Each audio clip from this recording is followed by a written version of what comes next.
في القرآن المجيد والفرقان الحميد. أعوذ بالله من الشيطان الرجيم. بسم الله الرحمن الرحيم.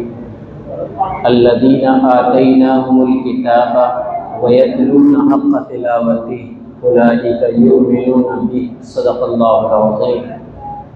وقال النبي صلى الله عليه وسلم إن الله فرض صيام رمضان وسننت لكم قیامہ او کما قال علیہ الصلوۃ والسلام. محترم سامعین اکرام اور میرے دینی ایمانی بھائیوں، رمضان المبارک کا دوسرا عشرہ ختم پر ہے اور یہ عشرہ مغفرت کا عشرہ ہے، معافی مانگنے کا اور معافی دیے جانے کا، بندوں کی طرف سے معافی مانگنے کا اور اللہ تبارک و تعالی کی طرف سے معافی دیے جانے کا عشرہ ہے، اور یہ ختم پر ہے.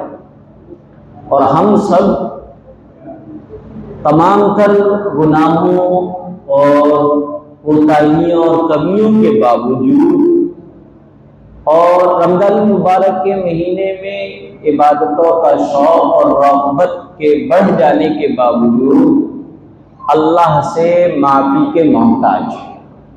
ہر آن اور ہر لمحے ہم یہ چاہتے ہیں کہ اللہ تعالی ہمیں معاف کر دے. اگر کچھ گناہ ہوئے ہیں اور یقیناً ہوئے، کچھ تو ایسے ہیں جن کو ہم نے جان بوجھ کر کیا ہے، کچھ تو اتنے شدید ہیں کہ ان کو کرتے وقت ہمارا ایمان بھی ہمارے سینے سے نکل چکا تھا، ہمارے ایمان کے خلاف بات ہمارے اندر آ چکی تھی.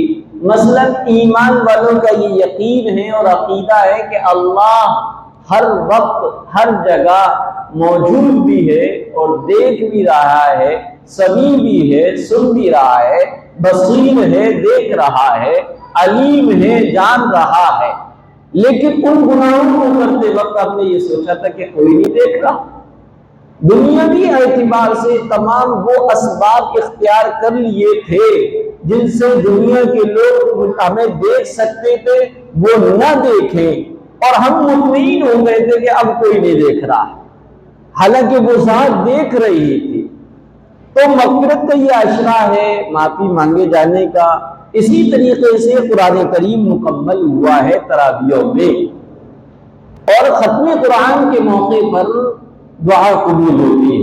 یہ جو آپ دیکھتے ہیں نا مساجد میں کہیں 7 دن، کہیں 10 دن، کہیں 15 دن کے، یا تو وہیں کے امام صاحب یا وہ اپنی محبت میں کسی بھی عالم کو بلا لیتے ہیں اور پھر وہ عالم کچھ بیان کرتے ہیں، کچھ وقت اس وقت جو ضروری باتیں ہوتی ہیں وہ کہتے ہیں، اور پھر اس کے بعد دعا اجتماعیت کے ساتھ ہوتی ہے. یہ حدیث سے ثابت عمل ہے. البتہ حدیث میں بہت کشادگی تھی اس عمل میں، ہم نے اس کو مختصر کر لیا، شارٹ کٹ کر لیا. حالانکہ ہم یہ سمجھتے ہیں کہ مسجدوں میں، مدرسوں میں، مکتب میں قرآن کریم مکمل ہو، ناظرہ ہو، حفظ ہو، یا تراویحوں میں قرآن مکمل ہو، تبھی دعا ہوتی ہے اور تبھی ہم دعا میں شریک بھی ہوتے ہیں. حالانکہ حضرت انس رضی اللہ تعالیٰ عنہ اللہ کے رسول صلی اللہ علیہ وسلم کے خادم ہیں. 10 سال تک مسلسل پیارے آقا حضرت محمد صلی اللہ علیہ وسلم اور آپ کی ازواج مطہرات پاک بیویوں کے کام کاج یہی کرتے تھے. سودا سلف لانا، مرچ دھنیا سبزی پکنے کو لانا، یہ حضرت انس رضی اللہ تعالیٰ عنہ کے ذمے تھا. حضرت انس رضی اللہ تعالیٰ عنہ فرماتے ہیں کہ پیارے آقا حضرت محمد صلی اللہ علیہ وسلم نے فرمایا جب قرآن کریم مکمل ہوتا ہے تو اس وقت ایک قبولیت کی گھڑی ہوتی ہے، دعا کی قبولیت کا لمحہ ہوتا ہے.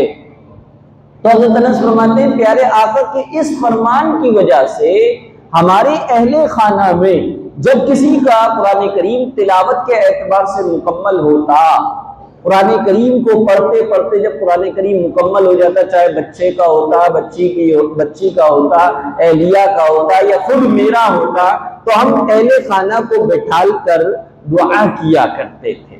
تو یہ جو ہے یہ سنت طریقہ مختصر نہیں ہے، بلکہ آپ کے اہل خانہ میں یقیناً رمضان المبارک کا مہینہ قرآن کریم کی نزول کا مہینہ ہے، اور قرآن کریم سے جو جڑ گیا اللہ اس کو چمکا دیتا ہے۔ چنانچہ قرآن کریم جس امت پر اترا اس امت کو اللہ نے خیر امت قرار دیا۔ حالانکہ اللہ کی کتاب توریت، زبور، انجیل اور امتوں پر اور ان کے پیغمبروں پر نازل ہوئی، لیکن ان امتوں کو خیر امت نہیں کہا گیا۔ اس امت کو خیر امت یعنی بہترین امت کیوں کہا گیا؟ کیونکہ اس امت کے پاس قرآن کریم کو اتارا گیا، بھیجا گیا۔ جس رات میں قرآن کریم اترا اس رات ان کو اللہ نے سال کی تمام راتوں سے زیادہ معزز بنا دیا، محترم بنا دیا۔ وہ کون سی رات؟ وہ شب قدر کی رات۔ کتنا محترم بنایا؟ فرمایا اِنَّا أَنزَلْنَاهُ فِي لَيْلَةِ الْقَدْرِ لَيْلَةُ الْقَدْرِ خَيْرٌ مِّنْ أَلْفِ شَهْرٍ۔ کہ لیلۃ القدر اور شب قدر اتنی عظیم الشان راتیں ہیں کہ اس میں قرآن کریم اترا ہے، اور ان راتوں میں عبادت کو اللہ تعالیٰ نے 1000 مہینوں کی عبادت سے زیادہ بتلایا ہے۔ اور 1000 مہینوں کو کیلکولیٹ کریں گے تو 83 سال یا 83 سال 4 مہینے یا کچھ مہینے بیٹھتے ہیں۔ تو اللہ نے رات کو چمکا دیا۔ قرآن کریم جس مہینے میں نازل ہوا یعنی رمضان کا مہینہ، اس کو اللہ نے بڑا چمکا دیا، بڑا محترم بنا دیا۔ حالانکہ اللہ تعالیٰ قرآن کریم میں فرماتا ہے ان اللہ عدت الشہور عند اللہ 12 شہرا، کہ بے شک مہینوں کی تعداد اللہ کے نزدیک 12 ہے، لیکن ان اسلامی 12 مہینوں میں سے کسی بھی مہینے کا ذکر قرآن کریم میں نہیں ہے۔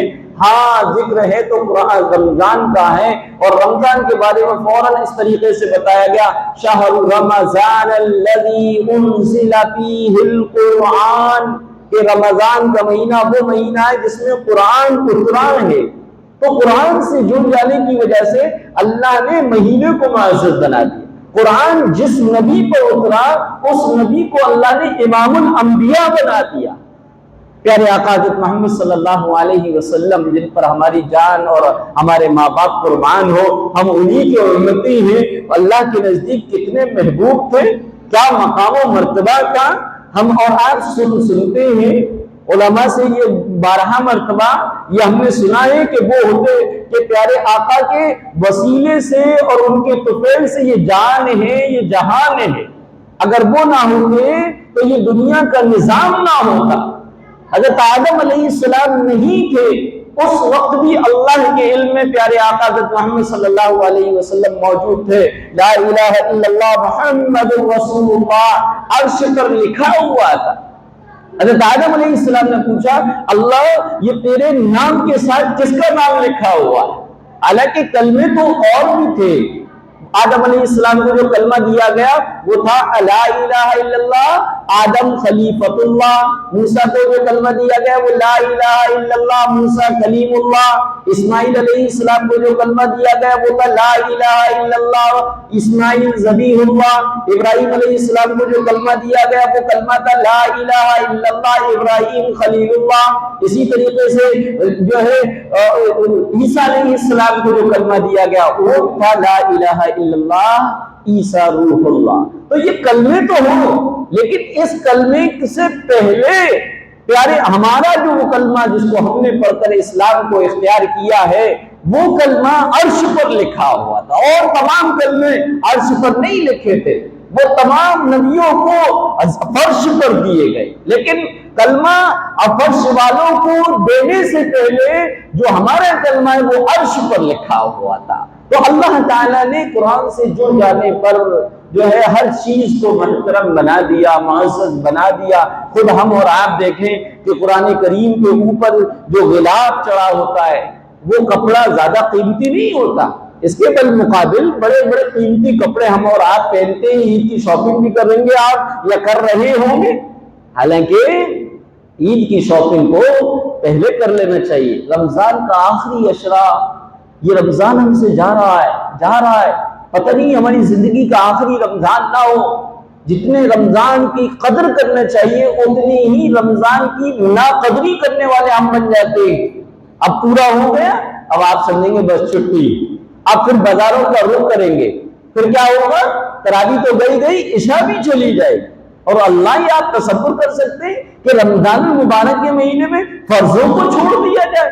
بہرحال جو ہے بڑے قیمتی لباس ملبوسات ہم پہنتے ہیں، لیکن ان کی قدر و قیمت نہیں۔ ایک وہ کپڑا ہوتا ہے جو کسی عالم کی دستار کے طور پر اس کے سر پہ بندھا ہوا ہوتا ہے، پیر و مرشد کے سر پہ جو پگڑی ہوتی ہے وہ کپڑا ہوتا ہے، لیکن کسی کپڑے کو وہ احترام، وہ اعزاز نہیں ہے جو اعزاز اللہ تعالیٰ نے قرآن سے جڑ جانے والے قرآن کے غلاف کے کپڑے کو دیا ہے۔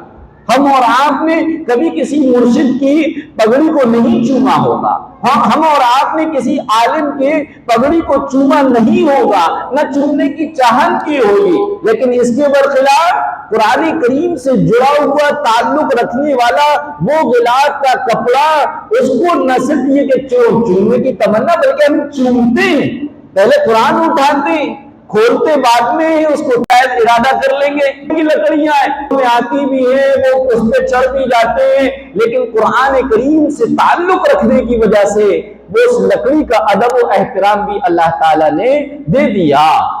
تو اور قرآن کریم سے جڑ جائے، صحابہ اکرام بھی جڑے تھے۔ یہی تو ہے علامہ اقبال کا وہ شعر کہ وہ معزز تھے زمانے میں مسلمان ہو کر، ہم خوار ہوئے تارک قرآن ہو کر، قرآن سے رشتہ توڑ لیا۔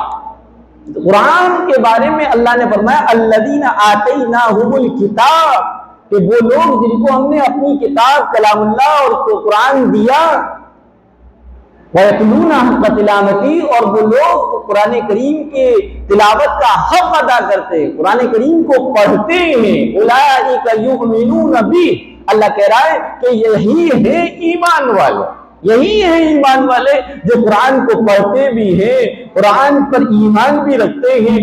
لیکن حال بڑے افسوس کے ساتھ کہنا پڑتا ہے کہ قرآن کریم سے تعلق ہمارا صرف رمضان کا رہ گیا ہے، صرف رمضان کا رہ گیا ہے۔ رمضان میں پڑھ لیتے ہیں، بڑا شوق ہوتا ہے، کئی بچیاں، کئی بہنیں، کئی مائیں، کئی نوجوان، کئی بڑے بوڑھے، ہمیں اس سے ایسا شغل ہوتا ہے قرآن کریم سے کہ پورے رمضان کہیں نہ کہیں دیکھتے ہیں تلاوت کرتے ہوئے، لیکن جو ہی رمضان گیا ویسے ہی قرآن کریم طاقوں میں سج گیا، اب وہ نہیں اٹھایا جاتا۔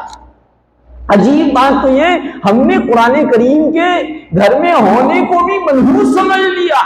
ہم اور آپ میں سے ہر ایک کے گھر میں 5-5 10 تکیے ہوں گے، زائد چیزیں ہوں گی، چمچ زیادہ ہوں گے، برتن زیادہ ہوں گے، پائیدان حتیٰ کہ جس پر پیر پہنچتے ہیں وہ بھی ایک سے زائد ہوں گے، اور کوئی ہمیں فکر نہیں بلکہ اور زیادہ خریدنے کی سوچتے ہیں۔ لیکن اگر گھر میں 3 قرآن ہو جائیں تو سب کو جو ہے ڈر لگتا ہے، حزب میں رکھا ہو، کیونکہ پڑھے نہیں جا رہے۔ تو اس کا یہ علاج تھوڑا تھا کہ اس کو اٹھا کر مسجد میں رکھ دیا جائے، اگر پڑھے نہیں جا رہے تھے تو اس کا علاج تو یہ تھا کہ گھر میں 5 فرد ہیں، روزانہ 5 فرد پڑھیں، وہ 3 بھی کم پڑ جائیں گے، 2 اور لانے پڑیں گے۔ لیکن نہیں جی، ہمیں تو ذہن میں آتے ہی نہیں ہے، بس یہ ذہن میں آ گیا ارے 3 رکھیں، یہ بے ادبی ہو رہی ہے تو کیا مسجد میں کیا جنات پڑھیں گے؟ مسجدوں میں بھی بہت سارے رہتے ہیں۔ اس کا یہ علاج ہے کہ ہم قرآن کریم کے وجود کو برکت کا ذریعہ سمجھیں، ہم قرآن کریم کو جو طاقوں میں سجا رکھا ہے اور ایک سے زائد قرآن کریم کو ہم مسجدوں میں رکھوانے کی سوچتے ہیں، یہ ہرگز ہمارا طرز عمل صحیح نہیں ہے۔ ہمیں تو چاہیے کہ ہم ان قرآن کریم کو پڑھنے والے بنیں، جیسا تعلق اللہ نے قرآن کریم میں کا رمضان سے ہم سے جوڑ دیا ہے ویسا ہی رمضان کے بعد بھی ہونا چاہیے۔ تو یہ قرآن کریم ہم نے سنا اور سنایا ہے، یہ اللہ کا بہت بڑا انعام، بہت بڑی نعمت ہے۔ میں سوچتا ہوں اور آپ کو بھی میں ذرا سوچنے کے لیے موقع دینا چاہتا ہوں کہ اس دنیا میں کتنے دھرم کے ماننے والے، عیسائی ہیں، بودھ ہیں، غیر مسلم ہیں، ہندو ہیں، کرسچن ہیں، کتنے مذہب کے لوگ ہیں، اور ہر مذہب والے کے پاس ان کی مذہبی اور دھارمک کتاب ہیں۔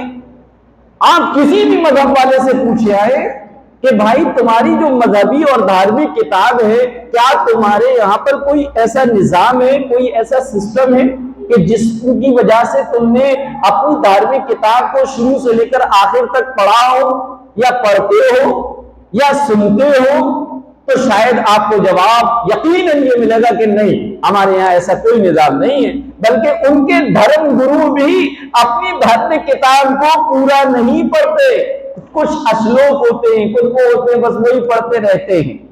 اس کے برخلاف مسلمانوں کو اللہ نے نظام یہ دیا، یہاں تو بچہ بچہ حافظ قرآن ہوتا۔ اب یہ سمجھ لیے کتنی عمر ہوگی حافظ صاحب کی۔ میں یہ کہتا ہوں بڑا کمال ہے، آپ اور میں اگر کھڑے ہو جائے مصلی پہ تو الحمد پڑھتے ہوئے میں پورے پسینے آ جائیں گے، پاؤں اس طریقے سے ہلیں گے، کپکپائیں گے، اور یہاں پر پورا قرآن پہلے پارے سے لے کر آخر تک سنانا، ہم اور آپ تو افطار کر کے بڑے سکون میں ہو جاتے ہیں، لیکن یہ ان کا دن پورا پڑھتے پڑھتے گزرتا ہے۔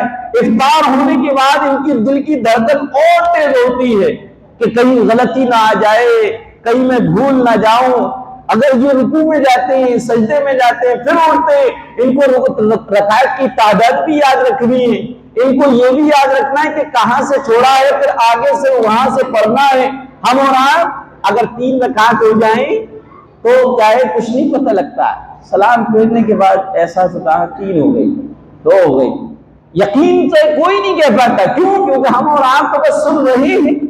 تو یہ قرآن کریم کا نظام اللہ تعالیٰ نے دیا ہے کہ یہاں پر قرآن کریم کے پڑھنے والے اور اس کو ماننے والے اس کو پڑھتے بھی ہیں، اور اللہ نے ان کو بھی محروم نہیں کیا جو کسی وجہ سے قرآن نہیں پڑھ پائے تھے۔ اللہ نے رمضان کا یہ نظام تراویح والا دے دیا کہ اے میرے بندو، تم میرے کلام اللہ سے محروم نہ ہونا، تم رمضان میں تراویحوں میں قرآن کریم پڑھے نہیں ہو تو کوئی بات نہیں، آ جاؤ میرے در پہ اور میرے دربار میں آ کر میرے کلام اللہ کو الف لام میم سے لے کر سورہ ناس تک سن لو۔ یہ اللہ نے نظام دیا ہے۔ لیکن میرے بھائیوں، میرے دوستوں، بزرگوں، مجھے یہ عرض کرنا ہے کہ آپ نے ایک سنت ادا کی ہے، ابھی ایک سنت ادا کی ہے، یعنی قرآن کریم کو تراویحوں میں آپ نے سنا، یہ ایک سنت ادا ہوئی ہے۔ دوسری سنت آپ کے ذمے ہے، اور وہ دوسری سنت یہ ہے کہ آپ نے چاند دیکھ کر تراویح پڑھنا شروع کی تھی۔ چاند دیکھنے سے پہلے تو نہیں پڑھ رہی، چاند دیکھنے کے بعد آپ نے ناغہ بھی نہیں کی ہوگی، الحمدللہ۔ کسی کی ناغہ ہو گئی ہوگی تو اس کو افسوس بھی ہوگا، ہمارے پاس آتے ہیں مفتی صاحب میری آج کی تراویح چھوٹ گئی، میں کیا کروں؟ تو تراویح جو ہے سنت موقدہ ہیں، اور سنت موقدہ پیارے آقا حضرت محمد صلی اللہ علیہ وسلم کا وہ عمل کہلاتا ہے جس کو پیارے آقا نے ہمیشہ کیا ہو، کبھی اس کو بغیر پرابلم اور پریشانی کے نہ چھوڑا ہو۔ ہاں کوئی پریشانی آ گئی ہو تو چھوڑ دیا ہو، اس کو سنت موقدہ کہتے ہیں۔ لہذا اگر تراویح چھوٹ جائے، ایک تو ہے چھوڑنا، ایک ہے چھوٹ جانا۔ تراویح چھوڑنا گناہ کبیرہ ہے، کیونکہ سنت موقدہ کو چھوڑنے کی عادت بنا لینا گناہ کبیرہ ہے۔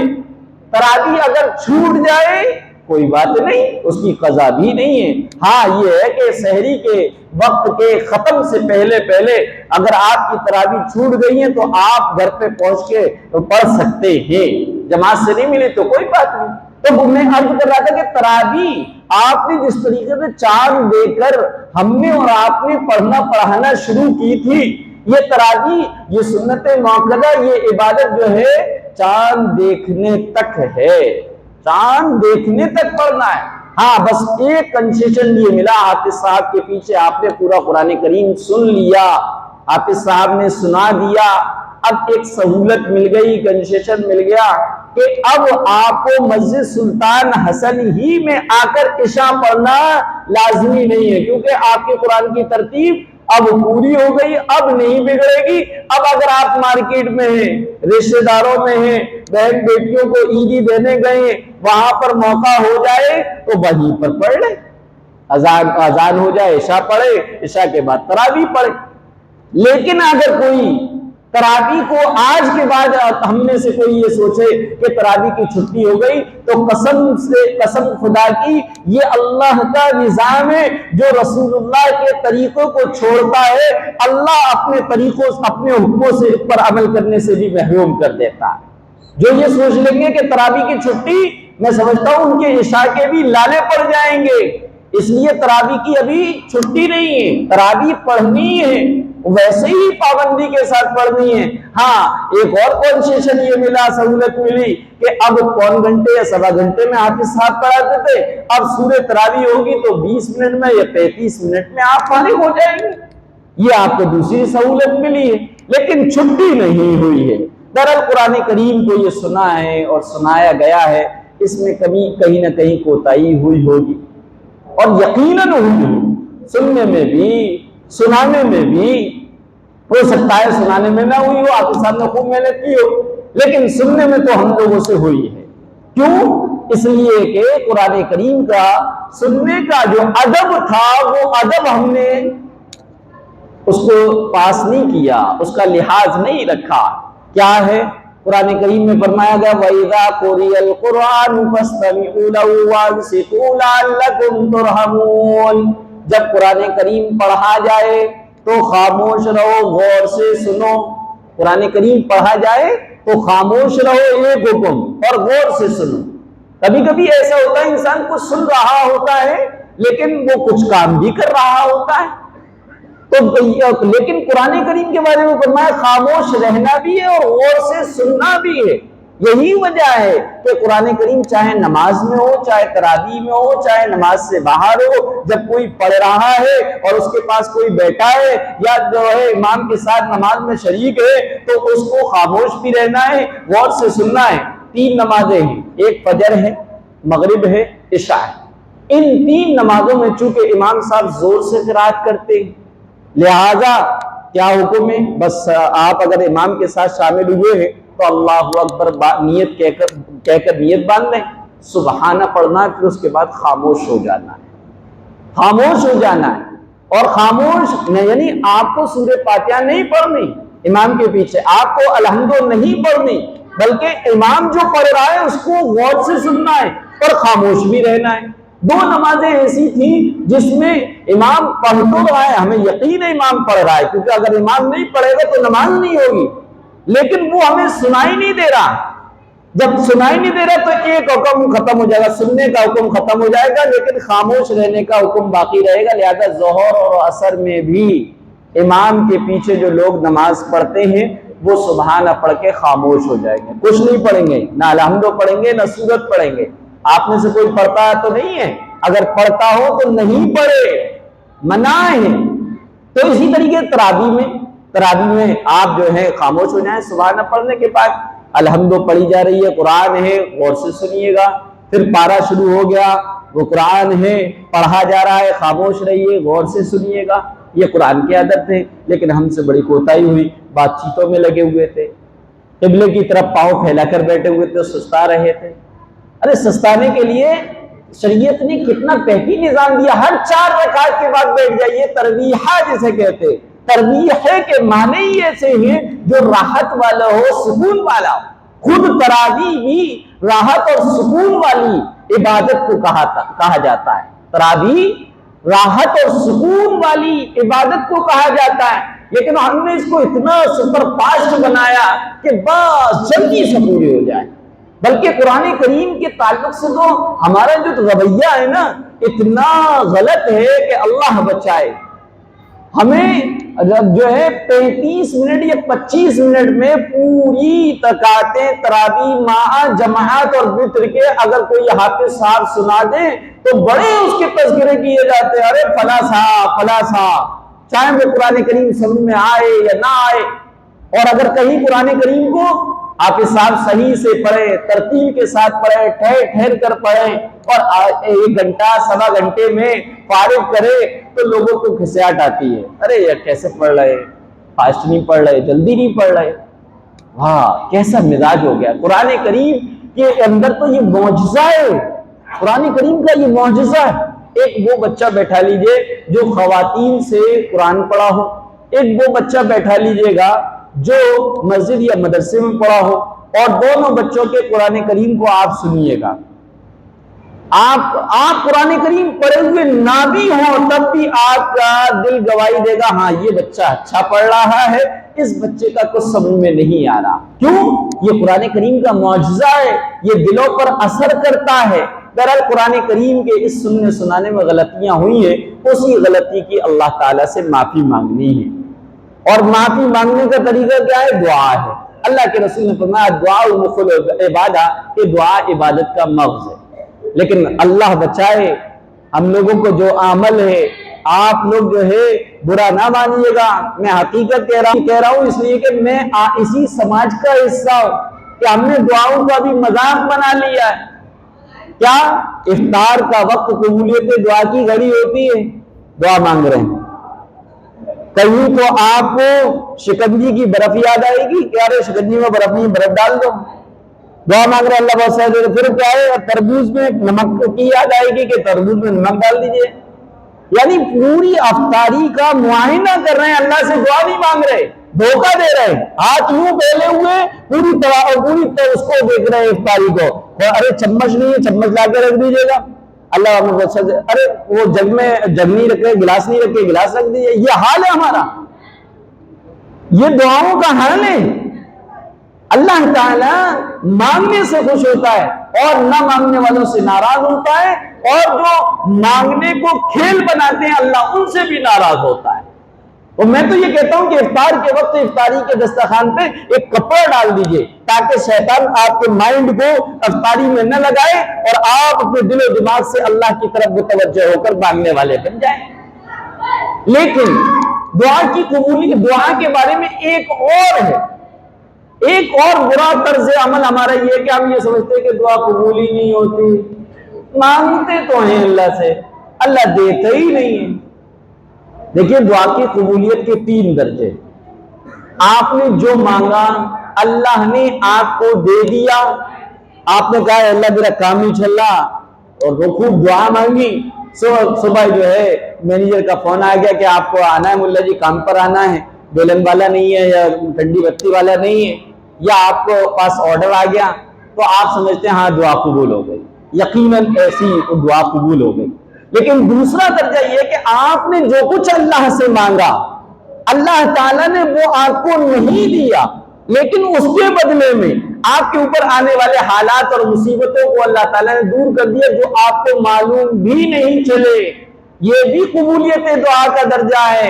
اس کو ایسے سمجھیں جیسے کہ ہمارا بچہ بیمار ہو جائے، ڈاکٹر کہے کہ اس کو آئس کریم نہیں کھلانا، ٹھنڈا نہیں کھلانا، اور ڈاکٹر کے پاس سے لوٹتے ہوئے راستے میں بچہ آئس کریم دیکھ کر کہے کہ نہیں مجھے تو آئس کریم ہی چاہیے۔ آپ جانتے ہیں کہ آئس کریم اس بچے کے لیے نقصان دہ ہے، لہذا آپ بچے کو ہرگز آئس کریم نہیں ملائیں گے، بلکہ مہنگے سے مہنگی چاکلیٹ دلوا دیں گے، مہنگی سے مہنگے بسکٹ دلوا دیں گے، مہنگے سے مہنگے پھل دلوا دیں گے۔ لیکن بچے سے پوچھا جائے کہ تمہارے ابا نے تمہاری بات مانی؟ نہیں، میرے ابا نے میری سنی نہیں، کیونکہ میں تو برف مانگ رہا تھا، برف اور آئس کریم ابا نے لا کے دی نہیں۔ حالانکہ ابا نے اس سے زیادہ مہنگی چیزیں دے دی، لیکن بچے کو وہ چیزیں نظر نہیں آ رہی۔ ایسے ہی اللہ ہمارے تمام حالات سے واقف ہے، ہم جو مانگ رہے ہوتے ہیں اللہ یہ جانتا ہے کہ میرے بندہ جو مجھ سے مانگ رہا ہے میں اس کو اگر یہ دے دوں گا تو یہ اس کی زندگی بگڑ جائے گی۔ اللہ وہ نہیں دیتا، دوسری چیزیں دیتا ہے، اس کے حالات کو، اس کی دعاؤں کو وسیلہ بنا کر اس کے اوپر آنے والی آفات اور بلیات اور مصیبتوں کو دور فرما دیتا ہے، اور ہمیں لگتا ہے کہ اللہ نے ہمیں دیا ہی نہیں۔ تیسرا درجہ یہ ہے کہ ہم جو کچھ مانگتے ہیں اللہ تعالیٰ نہیں دیتا ہے، بلکہ ان دعا مانگی جانے والی دعاؤں کا اجر و ثواب اللہ آخرت میں ہمارے نامہ اعمال میں جمع کرتا رہتا ہے۔ یہی وجہ کہ پیارے آقا نے فرمایا کہ قیامت کے قریب جو ہے اللہ کے رسول صلی اللہ علیہ وسلم نے فرمایا عرش کے میدان میں بڑے بندے اور بندیاں ایسے ہوں گے جو دعا تمنا کریں گے کاش دنیا میں ہماری ایک بھی دعا قبول نہ ہوگی، سب کا اجر و ثواب ہمیں یہاں مل جاتا۔ کیوں؟ کیونکہ وہاں پر ایک ایک نیکی کی قیمت بڑی ہوگی۔ یہ دنیا کی زندگی کٹنی ہے، اچھی ہے تو کٹے گی، بری ہے تو کٹے گی، لیکن آخرت میں ایک ایک نیکی کی بڑی اہمیت ہوگی۔ اللہ کے رسول نے فرمایا یہ وہ لوگ ہوں گے جب ان لوگوں کے عمل کو دیکھیں گے، ان لوگوں کی نیکیوں کو دیکھیں گے جن کی دنیا میں ایک بھی دعا قبول نہیں ہوئی تھی، اللہ نے صدقہ اجر و ثواب ان کو یہاں پر دے دیا، تو اس وقت دوسرے لوگ تمنا کریں گے کاش ہماری دنیا میں کوئی دعا قبول نہیں ہوتی۔ اس کو مثال سے سمجھیے گا، آپ کا بچہ ہے، آپ سے پیسے مانگ رہا ہے، آپ نے کہا بھائی اب پیسے نہیں ملیں گے، کیوں؟ افطار آ رہا ہے، افطار کھا رہے ہو، شہری میں اتنا سامان آ رہا ہے، یہ سب کھا رہے ہو، آپ بھی پیسے کی ضرورت، بچہ کہنے مجھے تو چاہیے، جو آپ 5 روپے یا 10 روپے روزانہ دیتے ہیں وہ مجھے دیجیے، آپ کے نہیں پیسے نہیں ملیں گے۔ ہاں اس کا ایک طریقہ ہے، یہ پیسے تمہاری اس گلک میں ہم ڈال رہے ہیں۔ بچہ روزانہ آپ سے بدزن ہو رہا ہے کہ ابا مجھے پیسے نہیں دے رہے، ابا مجھے پیسے نہیں دے رہے، لیکن آپ دے رہے ہیں، اس کی گلک میں ڈال رہے ہیں۔ عید کا دن آئے گا، گلک تھوڑی جائے گی اور پیسے جو اتنے بہت سارے ملیں گے، پھر بچہ کے سامنے جب وہ پیسے آئیں گے تو بچہ کہے ابو نے بہت اچھا کیا، کیونکہ مجھے روزانہ پیسے دیتے تو میں کھا جاتا، آج تو اتنے سارے ہیں، آج ہی تو پیسوں کی ضرورت ہے۔ تو اللہ تبارک و تعالیٰ بھی بندوں کی دعا کو اس طریقے سے قبول فرماتا ہے، اس لیے دعا کو مانگنے سے پہلے یہ ضروری ہے کہ قبولیت کا یقین کر لیا جائے۔ قبولیت کے دعا قبول ہوگی، اللہ نے شیطان کی دعا قبول کی، ہاں شیطان نے بھی کچھ مانگا تھا، اس کو وہ نہیں ملا جو اللہ نے چاہا وہ دیا۔ اس نے کہا ربی انظرنی الی یوم یبعثون، اے اللہ جب مرنے کے بعد دوبارہ جب زندہ کیے جائیں گے تمام لوگ، اس وقت تک مجھے مہلت دے دے، شکتی دے دے، پاور دے دے کہ میں تیرے بندوں کو گمراہ کروں۔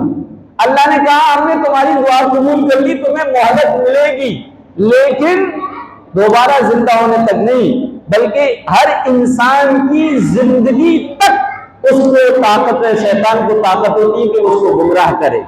بعد مرنے کے وہ گمراہ نہیں کر سکتا اگر کوئی ہدایت پر چلا جائے، مر جائے۔ یہی وجہ ہے کہ اللہ کے یہاں بھی آخری انجام کا اعتبار ہے، خاتمے کا اعتبار ہے، العبرۃ بالخواتم۔ اللہ کے یہاں پر کس کا اعتبار ہے؟ خاتمے کا اعتبار ہے۔ ایک بندہ ساری زندگی گناہ کرتا رہتا ہے، آخر میں اس کو توبہ کی توفیق ہو جاتی ہے، اللہ کے یہاں وہ مقبول ہو جاتا ہے۔ یہی وجہ ہے انسان 4 طرح سے، ایک وہ جو ایمان کی حالت میں پیدا ہوئے، ایمان کی حالت میں زندگی گزاری، ایمان ہی کی حالت میں ان کی موت آئی، یہ ہے۔ اللہ تعالی ہمیں انہی لوگوں میں سے کر دے۔ دوسرے وہ لوگ ہیں جو کفر کی حالت میں پیدا ہوئے، کفر کی حالت میں زندگی گزاری، کفر کی حالت میں ہی ان کی موت ہوئی، اللہ ہمیں ایسے لوگوں سے بچائے۔ تیسرے وہ لوگ ہیں جو کفر کی حالت میں پیدا ہوئے، کفر ہی کی حالت میں زندگی گزاری، لیکن زندگی کے آخری لمحے میں اسلام سمجھ میں آیا اور اسلام کو قبول کر لیا، جیسے کہ افضل بھائی ہے۔ کہاں بھائی کیسی زندگی تھی، کفر کی حالت تھی، کفر کا آنند تھا اور کفر ہی میں زبانی تھی، لیکن اللہ نے چن لیا، وعدہ کا ہے ایمان لے۔ چوتھی صورت کیا ہے؟ چوتھی صورت بدقسمتی سے ہمارے معاشرے میں پھیل رہی ہے کہ ایمان کے گھر میں پیدا ہوئے، ایمان کی حالت میں زندگی گزاری، لیکن اپنی جھوٹی محبت یا دنیاوی دولت یا چمک دمک کو دیکھ کر اسلام کو چھوڑ کر دوسروں کے ساتھ چلے گئے، جیسا کہ بیٹیاں جا رہی ہیں ہماری، مرتد ہو رہی ہیں۔ اللہ بچائے اس چیز سے۔ تو اللہ کے ابھی خاتمے کا اعتبار ہے۔ تو میں آج یہ کر رہا تھا کہ اللہ سے مانگا جائے تو اللہ نے تو شیطان کو بھی دیا ہے، ہم تو انسان ہیں، ہمیں اللہ محروم کیسے کر سکتا ہے؟ ہاں یہ ہے کہ اللہ اپنی شان کے مطابق دیتا ہے، ہماری خواہش کے مطابق نہیں ملتا۔ اللہ ہماری ضرورت اور اپنی شان کے مطابق عطا فرماتا ہے، لہذا یہ دعا کا موقع ہے، دعا کر لیں اور یقین کے ساتھ دعا کریں۔ اللہ تعالیٰ نے سننے سے زیادہ عمل کی توفیق عطا فرمائے۔